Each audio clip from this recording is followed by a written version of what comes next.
Hi guys, TotallyDubbed here, and today I'm doing a video review on the Microsoft Surface Go. Now, I am a Windows 10 user through and through. I've been using it since it first came out, and in terms of Windows iterations that have preceded it, I've loved Windows as a platform. But one thing I've always found myself is that on the go, Android and OS X or iOS devices have always been that slight bit ahead. And I'm not just saying that. If you look around the internet, I think most people would agree with that. However, when Microsoft came out with the Surface line, when they first came out, it was a real stance on the way that the marketplace was, because Microsoft really wanted to bring out their own devices, a bit like Apple had done previously with their iPad Pros to their MacBooks.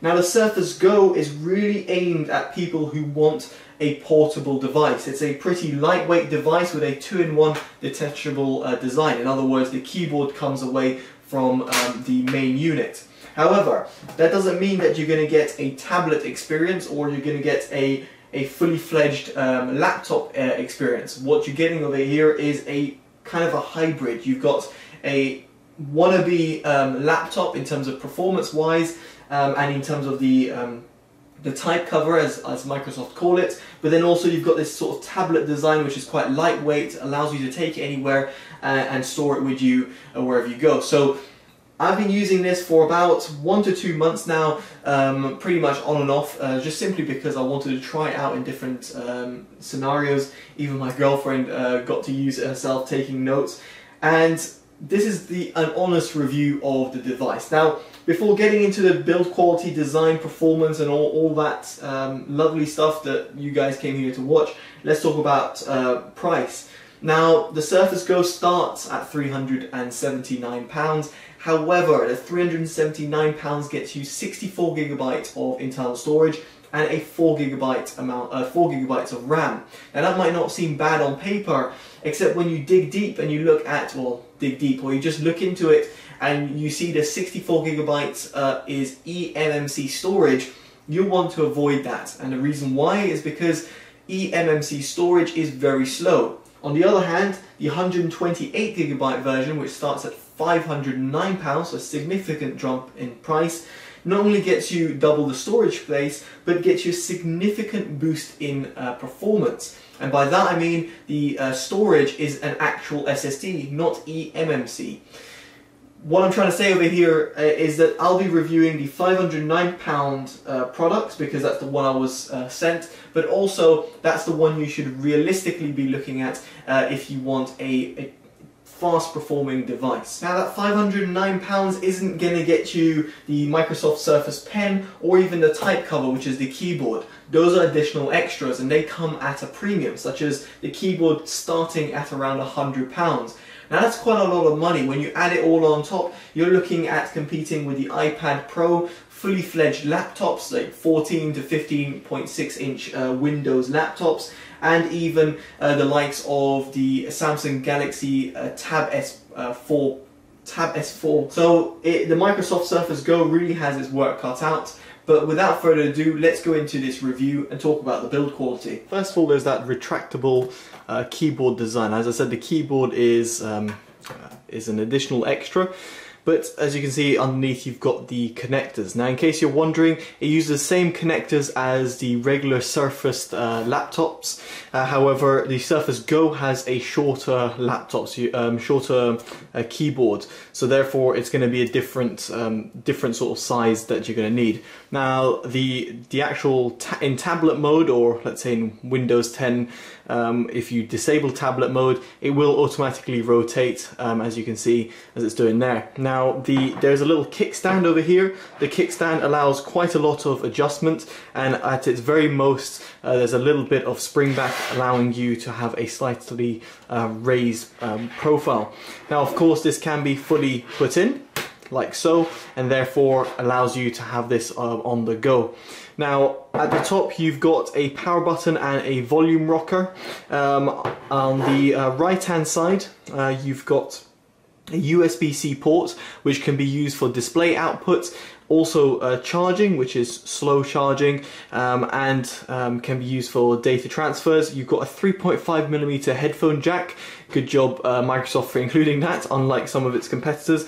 And there's also a micro SD card slot, which can be found over here, which can be used for expanding the storage if, let's say, 128 gig or let's say 64 gigabytes of eMMC storage isn't enough. You can have up to, well, the unlimited amount, which is I think right now 4 terabytes of micro SD card space. Now over here you've got the proprietary connector. Now a proprietary connector is used pretty much solely to charge the device. You've got fast charging capabilities through this, and it charges relatively quick. When I say relatively quick, you're looking around two and a bit hours from 0 to full. In terms of the build quality and design over here, I think Microsoft have done a fantastic job. I specifically like the 2 forward-facing stereo speakers, which I'm going to demonstrate over here. So you can see touchscreen display. Just going to play some music from NCS.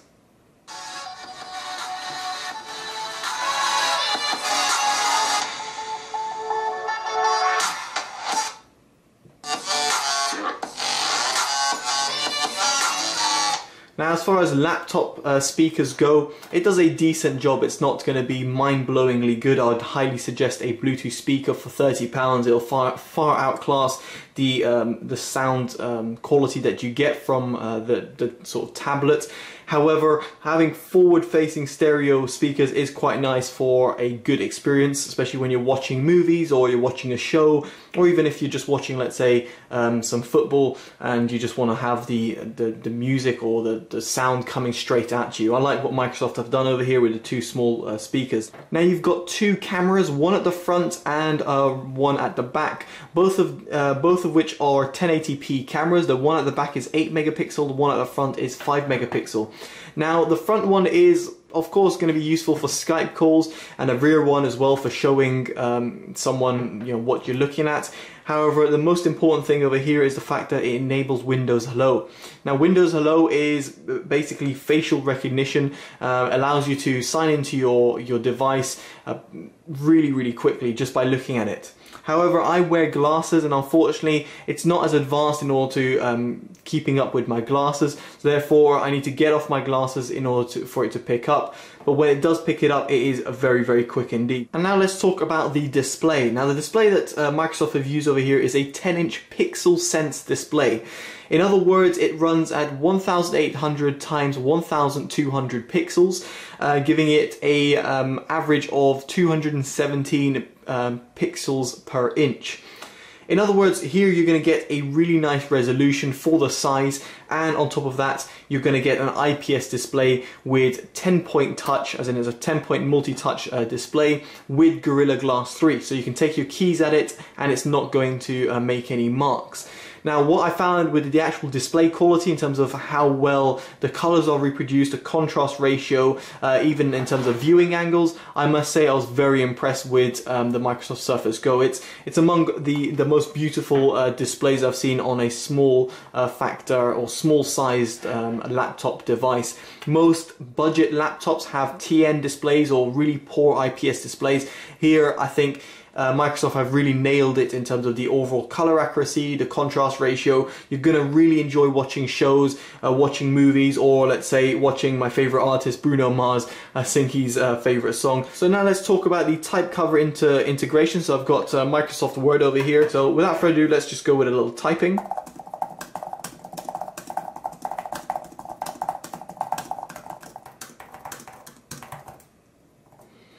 So you can see my typing is all over the place. If the camera's going to pick it up, you'll be able to see there's loads of spelling mistakes, but that's because I'm at a slight angle while typing. But here I was just trying to show in terms of the bounce back that you get with the keyboard. Now, be it flat or be it at the top, there's a slight, well, should I say slight, there's a lot of keyboard flex, especially if you're a heavy typist. So keyboard flex is basically when the keyboard is literally flexing as you're typing. Now the keyboard is very nice to type on, and I don't say this often with sort of small sized keyboards or ones that are made for small or budget laptops, but in this respect I really like what the type cover that Microsoft have done over here. It's the same type cover as the bigger Surface laptops. except it's just shrunk down to fit the 10-inch size. It is also backlit as well, which is nice to see it in terms of when you're in a dark sort of environment, to see the keys come through. Overall, I must say the typing experience is fantastic, no complaints whatsoever. And from the keypad itself, multi-touch input as well over here, and sort of like the clicking that you have on it is very nice as well. So again, no sort of complaints with the whole type cover experience, very much like how you get with the other Surface products. Next up is the actual raw specs and the performance of the sort of the tablet. Now inside you've got the Intel Pentium 4415Y, which is clocked at 1.61 gigahertz, as in its base clock, and then you've got 8 gigabytes of RAM. This is on the 128 gig. You'll get 4 gigs if you are on the 64 gig version. Now, in terms of the overall performance, it's snappy enough in order to use, but when you compare it in terms of the raw specs and how fast the processor is in comparison to, let's say, an iPad Pro or even the Samsung tablet that I mentioned before, it is going to lag behind. It's not as fast. However, here you're comparing 3 different operating systems running on 3 different sort of configurations, and more so 3 different processors. So how does it compare in terms of real world usage? So if you look past the benchmarks and you look past the actual raw numbers that you get on it, say for example via Geekbench 4 or GFX Bench, in order to test its iGPU capabilities, I think if you overlook those numbers, and I'm not saying you should always overlook numbers, but in this case, if you do overlook those numbers for just purely taking notes, watching movies, streaming, let's say Netflix, or opening up YouTube, then suddenly you'll find yourself that the Surface Go is perfectly adequate for all those things. If you start hard number crunching, or start photo editing, video editing, or even heavily multitasking when you've got Chrome open with 20-30 tabs per window, then you'll find this Surface Go to really struggle, simply because the processor and even the RAM it is kind of limited, and even 8 gigabytes of RAM is just going to be bottlenecked by that CPU. So just depending on your usage, you might find this be a bit slow or perfectly adequate. There's one thing, however, that is going to make a difference for people, and that's battery life. Now, the battery life that Microsoft claim is around 9 hours of video playback. What I found myself is that it's somewhat in between there. If you reduce the brightness of the display and you don't have many things running, or even go on airplane mode, then you will get around 8 or so hours. But in real world usage, if you've got the brightness pretty much cranked up, and you're using all different services, you've got your programs running in the background, you've got Wi-Fi, or if you're tethering, or whatever it might be with Bluetooth as well, and even if you're using the type cover with the backlight on, you should expect around 4 hours or 5 hours of real world usage. Now, is that a bad thing? Well, it's pretty much not on par. It's a little bit behind its competitors in terms of raw battery life, but nevertheless, it's still very impressive for what you're getting. So what do I think about the Microsoft Surface Go? Now, in all honesty, it's not got the best performance, it's not got the best battery life, it's definitely not cheap either when you consider everything that I've been talking about, from like the type cover to the highest spec model. Personally, if I had the money, it just really would depend of what I would want. If I want something that has loads of apps on it, has great sound, and a great overall ecosystem, I'll get the iPad Pro. However, if I'm someone like me and wants a Windows device on the go and doesn't want to compromise on using apps but just wants to use fully fledged programs on the go, then the Surface Go is by far the best experience I'm going to get.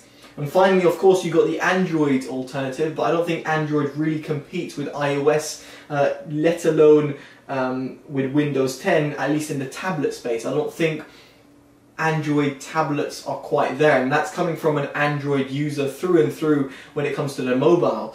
So it's really up to you guys to decide what you like. If you were looking at a Windows device and you want a portable device, then I don't think you're going to find anything better than the Surface Go. It is expensive and it does come with its flaws. It's not perfect, to say the least. But if you want that sort of device, then look no further than the Surface Go. I mean, that would be my honest conclusion to you guys. Now, ask me questions in the comments below. If you're wondering why would I get this, or what should I do if I do this, or if I'm this type of person, what would you recommend? I'll give you my honest opinion. That's pretty much it, guys. If you've enjoyed this review, make sure to give it a like, comment, subscribe. As I said in the comments below, it'd be nice to know what you guys think, and more than anything, what you guys think about the Surface Go. Hopefully you can see a reflection. Alright guys, I've been TotallyDubbed. Take care and bye bye.